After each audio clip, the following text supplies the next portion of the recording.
ọmọ lọ́jọ́ bí ẹni lọ́jọ́ rẹ̀ ṣé bí wàá lò lè ní o ẹni lè ní.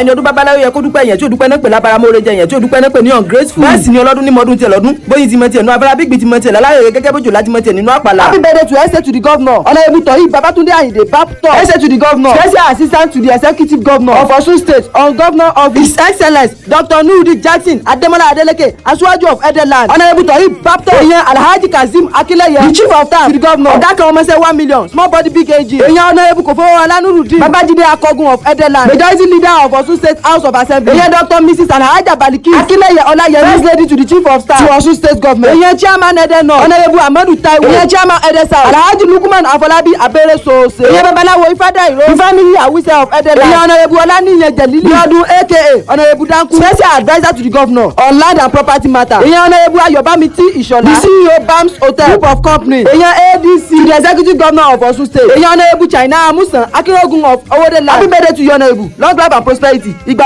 ọdún kan ni ó máa bẹ ọbẹ ní bẹsù àtẹlẹsẹ abẹ náà orí kì í fọhùn ẹ̀dọ̀ kì í dùgbò òtútù kì í mẹja lálẹ́ odò ọdọọdún bẹ́ẹ̀ pèrègùn máa sọ tuntun ọdọọdún báyìí ló mọ tuntun sí i torí ogbó sísá lóbi alábàáhùn òkè òkè lẹ́múrú sí òní jáwálẹ̀ bí ó di ẹ̀ ọdọọdún náà rógbó ọdọọdún náà ráwùsà ọdọọdún náà lómi bìlọ́gì àtẹ ọdọọdún náà mọ̀ rí ọwọ́ bí ìran ẹ̀tọ́ bá gbé kó mẹ́sẹ̀ tí o fẹ́ ajálùpọ̀ sọdẹ̀gbó àgbẹ̀ngbòrò sọmọ jẹ ẹ̀kẹ́ tó bá lọ́wọ́ fi yẹpa náà yóò dàpá sun ìjàkùmọ̀ tó bá dùbú ẹkùn yóò dàbọ̀ bẹ́ẹ̀ sì ni ọ̀pá ikú níyẹn eku ọ̀pá ìjà níyẹn ẹja ilẹ̀kùn ọ̀nà níyẹn balẹ̀ àgbálẹ́dì níyẹn wàlẹ̀ fà wọ́n péjú pẹ̀rin ògún ni wọ́n péjú pẹ̀ nínú. sọfọ rárá ohun àwọn àgbà ni. ẹ̀yin lọ́mọdé máa pàrọ̀ ogun ìyàpọ̀ àgbò ọmọ ajíyàlá ọ̀sọ́ ọmọ ajífọ́tò gbogbo dára bí egun. ọmọ àwọn gbàdọ̀ wọ̀lú ọmọ àwọn gbogbo ẹ̀dẹ kò mẹ́ni ẹ̀dẹ̀ ká má lè yà dẹ́dẹ̀ ọ̀dọ́ tí ẹ̀mí láwù gbọ́dọ̀ yà. ó rẹ̀ mí kọ́ rẹ̀ mi wọ́n dàgbà lé ilé. ẹ̀yin lọ́mọ olómi mẹ́ta ọ̀tẹ́rẹ́rẹ́ olómi mẹ́ta ọ̀tàràrà ọ̀kan ṣe wá bù mí wẹ̀ ọ̀kan ṣe wá fi mí fọṣọ ọ̀kan ní tìmùtìmù tó kẹ́gbìn dàsíkù. omi ọ̀ṣun ló ṣe wá bù mí wẹ̀ omi ẹlẹ́mu ló ń ṣe wá fi mí fọṣọ olúbọ̀nkú ní tìmùtìmù tó kẹ́gbìn dàsíkù tó pé tọmọdé tàgbẹ̀ wá ṣègbèsè sínú òun ọba jẹ sínú yóò kú nígbẹ́nu yín àbí ìtì ọ̀gẹ̀dẹ̀. happy wonderful birthday to you once again. to Essay to the governor Honorable Toyin Babatunde Ayinde Baptist long life and more achievement ìgbà ọdún kan ni. ọmọ lọ́jọ́ bí ẹni lọ́jọ́ rẹ̀ ṣé bí wàá lò lè ní o ẹni lè ní.